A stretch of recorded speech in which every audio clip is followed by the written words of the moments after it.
Good morning. Hello. It's a pleasure, a real pleasure to be here. I was saying to my great friend Ken that in the era we're in and receiving such a generous invitation like this, it's always semi-tempting to avoid airports to say thank you and good night. I think I'll stay home. But now I'm doing the old-fashioned thing, which is to be here in person, to speak to real people, but also online. Of course, we're thrilled by new technology that allows us to speak with people here and far beyond here. My name is Tim Goeglein. I am one of the vice presidents at Focus on the Family. I'm our vice president for government and external relations based in Washington. I've been at Focus on the Family for 14 years. Before that, I worked for nearly 8 years as a special assistant to George W. Bush at the White House, and 10 years before that, for a decade, as the press secretary to former U.S. Senator Dan Coats of Indiana. So if you add up all of that, that's almost 35 years of living and working inside the Beltway. So the first thing I want to say in St. Louis is it's so wonderful to be back in the United States this morning. When I landed in St. Louis, I could almost smell freedom. So wonderful to be back in this great country. I want to, if I may, very briefly say thank you to my great friend Tiffany. I think she will confirm it is rare enough in life that you meet someone and you say from the first meeting, I think this is going to be one of my best friends. She's a force of nature for good. And she and her colleagues do excellent work for everything that we hold most precious, the permanent things, right? To use the great phrase from Edmund Burke. I must tell you, I'm a bottomless, inveterate optimist. And I think Tiffany will confirm this, having traveled all around the country and the world. I say this with humility, almost in every venue. Both with people who share our worldview and people who are adamantly against it. In almost every set of remarks, I would often say that I believe that in our lifetime, Roe versus Wade will be overturned. Surprisingly, or maybe unsurprisingly, even among people who share our pro-life passion, it was very common to get a Cheshire cat style grin, a roll of the eyes like, this is a confetti to the wind optimist. I am optimistic by nature, but I want to take a step back. And in real time, I want to share a bit of why my optimism, which should never be conflated with hope, but was authentic. And I know where I'm standing. And Tiffany, you wouldn't know this, but this is why I specifically wanted to be here in person this morning. And as I say, I'm taking a step back. But some of you or all of you may know that the infamous Dred Scott case began just a few miles from where we are meeting today. And, for those who do know, for those who don't know, with regard to the Dred Scott case, I won't spend time on it, but it was the Supreme Court case of 1856, which really, for the first time, confirmed that Black people were really inferior. To our ears as Lutherans, this, especially from the 21st century scope, seems otherworldly. But here in this great state, that kind of infamous case was rooted. And I don't mind saying, and you may or may not know this, but Dred Scott is buried here in St. Louis in Calvary Cemetery. And it was my pleasure just 5 years ago to go to that great American's grave. By the way, this is the youngness of American history. Just over the hill from Dred Scott is the final resting place of William Tecumseh Sherman, one of the greatest generals that we have ever produced. And so Dred Scott is a confirmation, I think, a confirmation that what seemed to be the most intractable, impossible social constitutional issues really can be righted by the idea of justice. And that as Americans, not just as Lutherans, but as Lutheran Christian Americans, we can take heart even in the geography where we are meeting today, or for those joining us, online, that on the major human rights issues of our time, justice can prevail. May say contiguous to that. You all may know that in 1858, to be specific, June 17th, I'm an Abraham Lincoln man. Lincoln gave one of his greatest speeches less than 100 miles from where we are sitting. It is one of the speeches that will be read with relish and treasure 1,000 years from now. It is the House Divided speech. Providence for Lincoln decided that though he was giving a speech in the confirmation of his being the Republican nominee for the US Senate seat from Illinois, which you all may know he did not win. Praise God he didn't win. Because in my view, Providence was preparing him for the run in 1860 for the presidency. But Lincoln was a great student of the Book of Common Prayer and the King James Version of the Bible. And Lincoln hit precisely the right tone in this exemplary speech, A House Divided. That a house divided against itself, he said, remember, this is 1858, right? The Civil War, as you all know, does not begin until well after this. That a house divided against itself cannot stand. And it's not a coincidence that Lincoln is giving that speech 100 miles from St. Louis, across the great Mississippi, that has real importance in US history, both in cultural and in political history. And the biblical echo, it seems to me, is a confirmation of the day that we meet today. Because even as an inveterate optimist, it is my view that we have never been this divided as a country since the Civil War. And the biblical echo that Lincoln was sharing with us, rooted in the elemental biblical definition of justice, has never been more timely or topical or relevant to the issue of the pro-life movement. And hand over heart, it's tempting to come to St. Louis in light of the echoes of American history. It's a very young country. In light of these echoes, to have a sense that something has been achieved in the Dobbs decision. And it seems to me, I'm mixing and matching, but it seems to me, in the echo of the great Winston Churchill, that we are really only at the end of the beginning. Or if you will, we are at the beginning of the beginning. Because Roe against Wade and all of its notorious infamy set a template. And the template matters for all of us who are passionately pro-life. But it really is only the beginning. And I wanted to come to St. Louis today to share, if I may, what I consider to be the 6 phases of the present moment for the pro-life movement.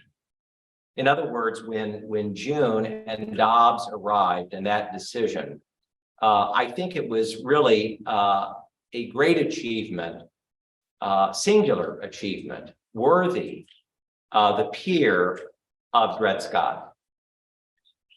But in the analogy of the Civil War stopping something, but then being the beginning of something, and the craziness of Reconstruction and the failure of Reconstruction after the Civil War, in my view, is the corollary to the moment that we are in right now in the pro-life movement. And unlike the 19th century, Tiffany and friends, we have to get this restoration and reconstruction and regeneration and renewal. We need to get this one right for the pro-life movement. And part of getting this right, it seems to me, is to make sure that we really understand what the immediate challenges are. And I want to begin item number one is what I would say are the battles that are moving. And by the way, moving, not having moved, but moving as we speak today to the state capitals, to state constitutions versus state legislation, and to state court battles. By the way, I'm assuming there's at least a few people here who are from Wisconsin, have a Wisconsin connection, certainly online. You all may know that the Wisconsin State Supreme Court race, which will be determined in April, is already the most expensive single state Supreme Court race in American history. It's rooted in one issue, this issue, abortion. Everybody here and far beyond knows that Wisconsin is the bellwether in the Supreme Court state constitution pacing for the pro-life movement. I'm not going to talk this morning about state ballot initiatives. Hyper important, but I want to make the most of our time. But as I go through this list, I'm mixing and matching, but I've talked about Lincoln, Jefferson, Thomas Jefferson, the author of our Declaration of Independence, gifted with a fluid pen, right? He once described very early on in the slavery battle, this disconnect in the American experience as a fire bell in the night. And I would say that in space number one, the fire bell in the night for the pro-life movement is the hyper preoccupation that we must have with everything that goes on in all 50 states regarding this issue. I'm raising my right hand. I am here to warn every person who presently lives in an otherwise broadly defined pro-life state to tell you that you are the ones who are most vulnerable. For those in California, for those in Illinois, for those in New York, our fellow pro-lifers there, they know every single day of the challenge to get up and to do what they need to do to advance the pro-life cause in otherwise hostile territory. But the tenuousness and the challenge of this issue in the states where supposedly it is quote, end quote, settled law or moving toward the pro-life paradigm is a false paradigm.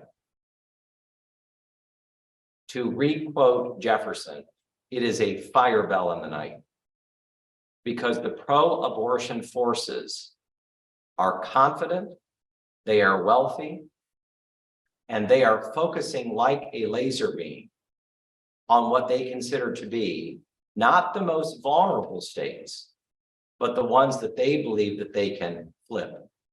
And by the way, it's very subtle, it's very supple, but we are already seeing signs that that is happening.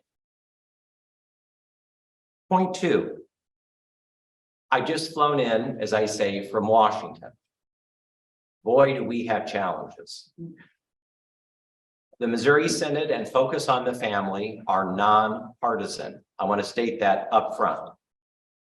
The reality of the matter is that the Biden-Harris administration has an unstated template for being nominated to a circuit, appellate, or Supreme Court seat. And that is abortion. I'll say this again to ring the bell backwards. To be nominated by the present administration for a federal judiciary seat, you must be categorically pro-abortion. You must favor the codification of Roe against Wade into federal law. That is the benchmark. We are only in March of 2023, but the pacing of nominations and confirmations puts Biden-Harris well ahead already of Trump-Pence, obviously with the exception of the Supreme Court. But let it be a warning to every person here and beyond that the number one with no close number two competitor goal of this administration is the full and complete nomination and confirmation of every possible district, appellate, and I would say in light of abortion, God forbid, Supreme Court opening between now and the end of this administration. And I wish to repeat, they are on pace to outperform the last 4 presidencies on this single issue alone, period. The third space is an incredibly important case. I would say the most important federal district case in the last decade. And that is a case taking place in Texas, turning on the question of whether chemical abortions and the pills that define them can be delivered in states that partially or completely ban or will ban abortion. Now, I want to give this heavy emphasis, if I may. The district courts, for those who don't know, are the least senior courts in the federal apparatus. The most senior is the Supreme Court. The middle, still very powerful, are the appellate or the circuit courts. And the third level are the district courts. There are more district courts than circuit and very few, as we know, Supreme Court seats, 9. So the thing that I want to stress is that even though it is a federal district court based in Texas, the decision of this district judge could have national ramifications far beyond his own circuit or appellate district when he rules. And we are expecting a ruling any day. I used the word obsessive earlier. The pro-life and the pro-abortion movement is obsessed, rightfully, with the decision by this single judge in Texas. Now, in this highly, highly, highly litigious atmosphere and environment, there's no one on either side who expects that this decision will not be immediately appealed. Of course it will, right? Praise God for the appellate process. And depending on how that assignment of an appeals would go, it is possible. And this is why everybody is so obsessed about this district case, that depending on the outcome of this case and other cases that are in the same category, I'm going to talk about one in just a moment, it is possible that a case of this nature would be appealed directly to the Supreme Court and accepted by the Supreme Court. In other words, of all of the cases in the new pro-life movement and the new pro-life era that I'm discussing this morning, it is in fact the Texas case that could be the start of our new battle royale over the natural successor to Roe and Dobbs. Now, related to this case is another case that was filed last week by 12 attorneys general from overwhelmingly pro-abortion states who are suing on a similar FDA matter. And the issue, the underlying issue for those who don't know, is the Food and Drug Administration's, not just their approval of chemical abortion, their promotion of chemical abortion. I want to say that again. It's not just the approval of the so-called drug cocktail. It is the full weight and power and resourcing of the federal government to actively promote chemical abortions in all 50 states. So that lawsuit is on a separate track. And in the world of elite law, these 12 state attorneys general have been court and judge shopping to find just the right case and just the right judge, right? This turns on a cat's whisker, right? We have to be, Lionel Trilling said we have a moral duty to be intelligent, right?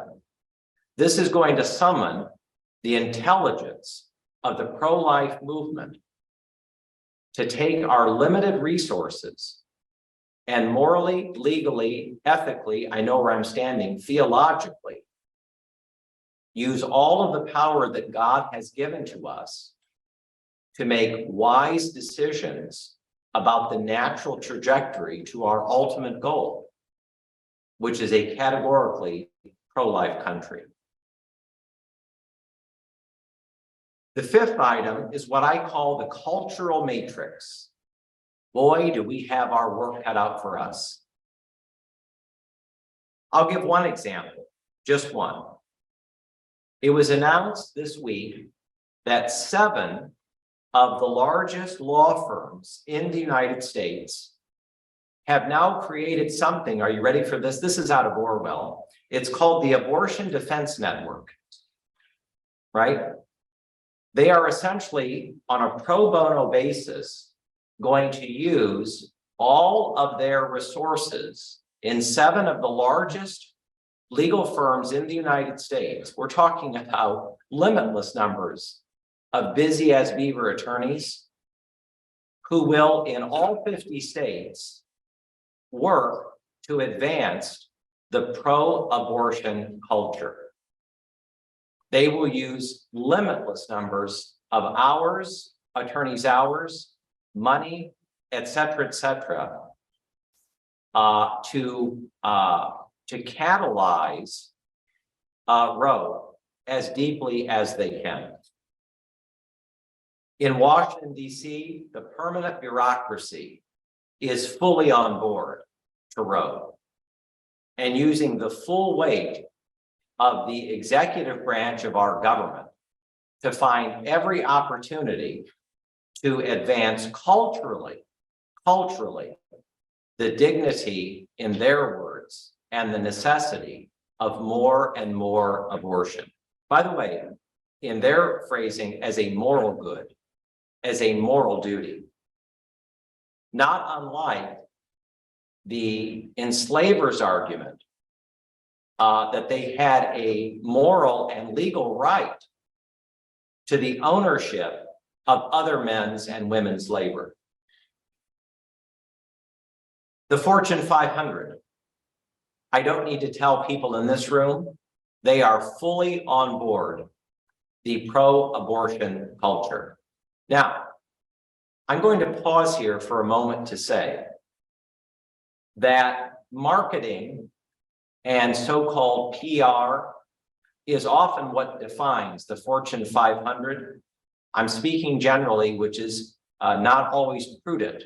So I want to be careful in saying the Fortune 500 companies that are part of what I'm talking about, not necessarily that they all are, but in this matrix of the Fortune 500, they are working as hard as they can to indemnify the abortion right within their corporate culture and to catalyze and to foist and to use abortion as a human right.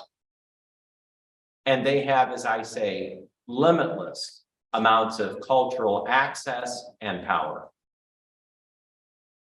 Hollywood, Wall Street, Silicon Valley, Washington, D.C. These are the 4 21st century cultural outposts in the United States. It is the definition of elite culture. And whether it is through film, broadcast, social media, I mean, may I say, I'm a conservative, and, conservatives like localism. May I tell you, the pro-abortion movement has figured out localism. You walk into a diner to have breakfast or lunch, and you pick up one of those free newspapers and you don't know where they come from. And you wonder, how did a pro-abortion story get on the front page of this free newspaper, right? You tap into social media and you see a funny cartoon or a few clever jokes, and you wonder, that's at the expense of an innocent preborn human. Where did that come from? I'm telling you, in the century of 1 million gigabytes, they have perfected the foisting and the promotion of abortion. Not where you most expect it, but where you least expect it.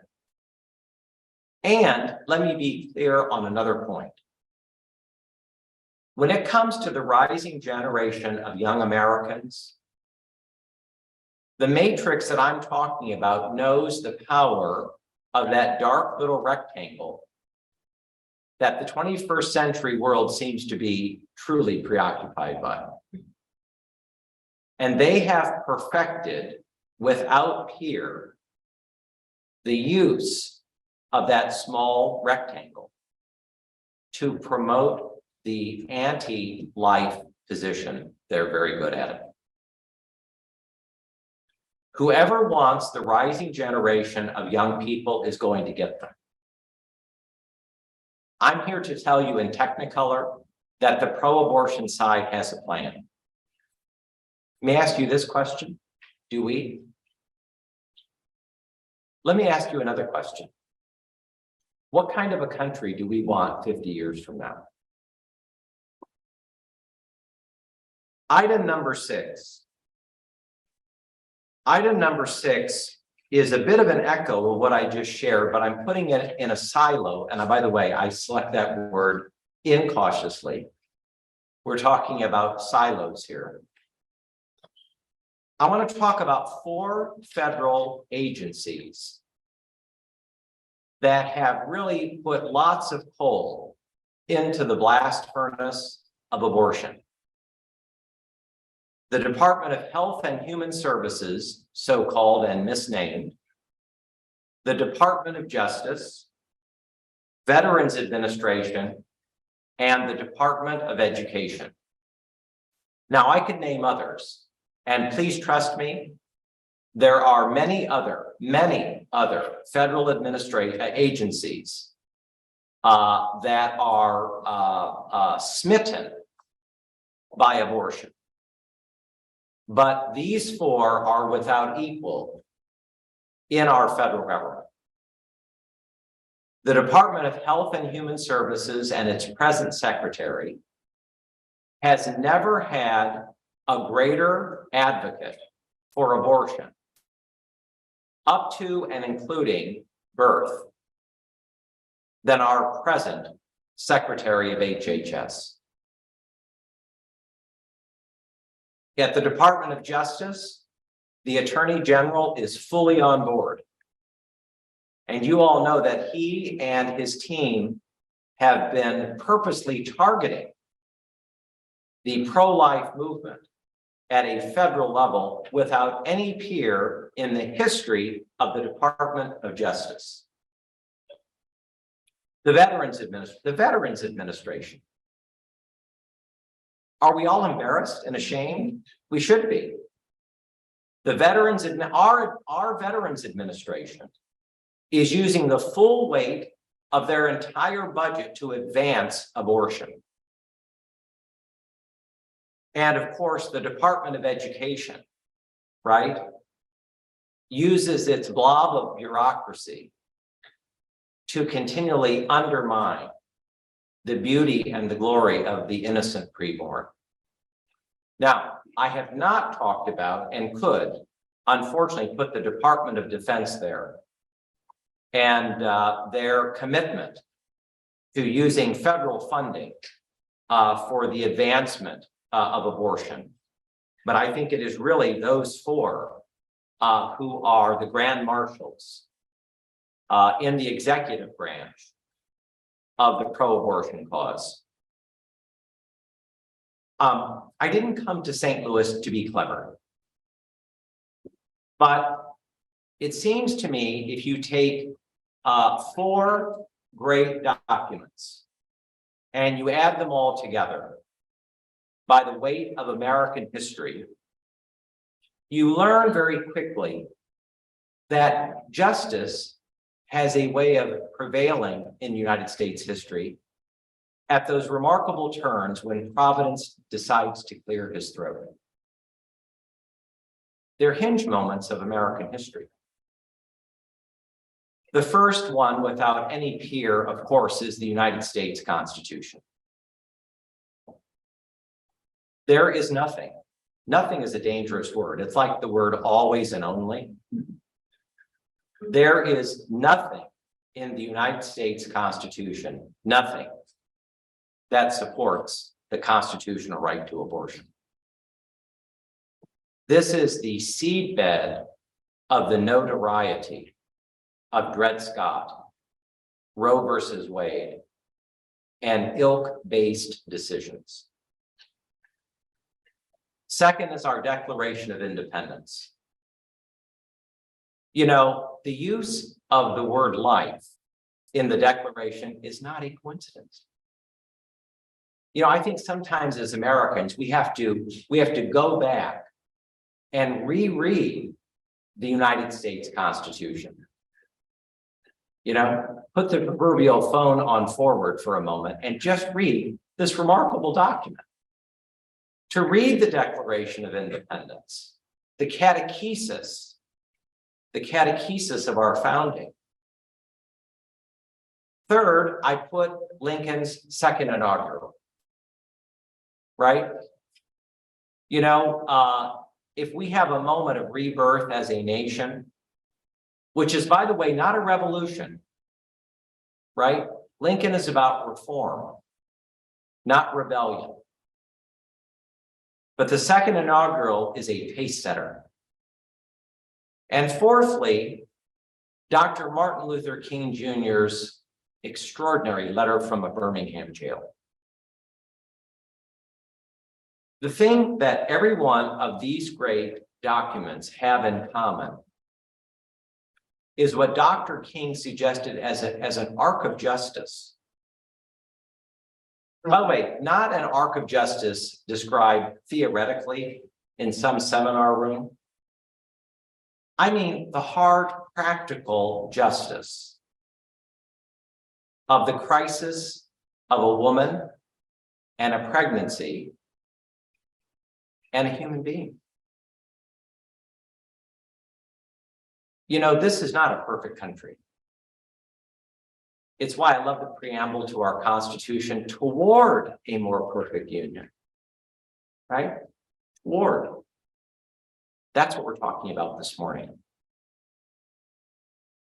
You know, Dr. King echoed the Bible when he said, until justice rolls down like water and righteousness, like a mighty stream. That's what we're talking about. I think sometimes we wake up in our extraordinary country and think that we are somehow divorced from reality. That somehow reason and faith don't really go together. But in fact, they do. And human life in any exceptional country is the axis point. I'll say it another way. And we can't say it, in my view, too often, that every single solitary life has significance, every single one, born and preborn. And every single solitary life having significance is made in the image of God himself. Our secular religion, with its dogmata of inevitable climate doom, and irredeemable deplorability seems to me is much more like the one beyond C.S. Lewis's wardrobe. You know, where Lewis famously says it's always winter and never Christmas. If I may, Tiffany, I'd like to modify that to say that in the season we're in, the pro-abortion movement would have us believe that it is always Lent and never Easter. Yeah. But Easter is a reality, and it follows Good Friday. I want to close, if I may, with what I consider to be an excerpt from the greatest pro-life speech ever delivered by the late, great Richard John Newhouse. He said, "We know that it is in a sinful world far short of the promised kingdom of God, there will always be great evils. The principalities and powers will continue to rage, but they will not prevail." He said, "In the midst of the encroaching darkness of the culture of death, we have heard the voice of him who said, 'In the world you will have trouble, but fear not, I have overcome the world.' Because he has overcome, we shall overcome." We do not know when, by the way. We do not know how. God knows, and that is enough. We know the justice of our cause. We trust in the faithfulness of his promise, and therefore we shall not weary. We shall not rest. Whether, he says, in this great contest between the culture of life and the culture of death, we were recruited many years ago, or whether we were recruited only yesterday, we have been recruited for the duration. I might add, yes, we have been. We go from this convention refreshed in our resolve to fight the good fight. We go from this convention trusting in the words of the prophet Isaiah, that they who wait upon the Lord will renew their strength. They will mount up with wings like eagles. They will run and not be weary. They will walk and not be faint. He says, the journey has been long, and there are miles and miles to go. But from this convention, the word is carried to every neighborhood, every house of worship, every congressional office, every state house, every precinct of this, our beloved country. From this convention, the word is carried that until every human being created in the image and likeness of God, no matter how small or how weak, no matter how old or how burdensome, until every human being created in the image and likeness of God is protected in law and cared for in life, we shall not be weary. We shall not rest. And in this, the great human rights struggle of our time and all times, we shall overcome. Yes, we shall, by God's grace. God bless you and thank you.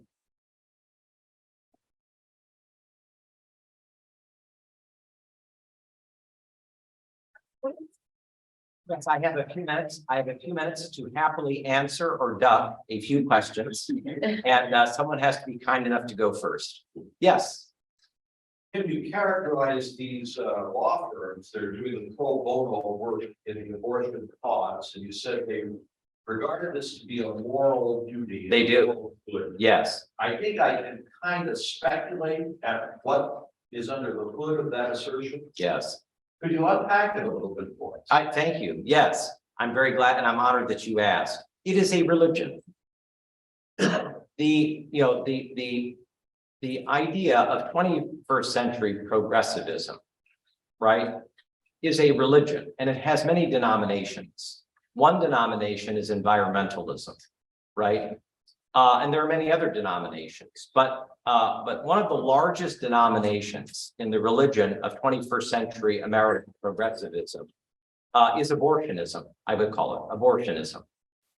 And it is a zeal and a passion which is powered by a kind of nihilism and moral relativism that kind of combines in a very deathly toxin.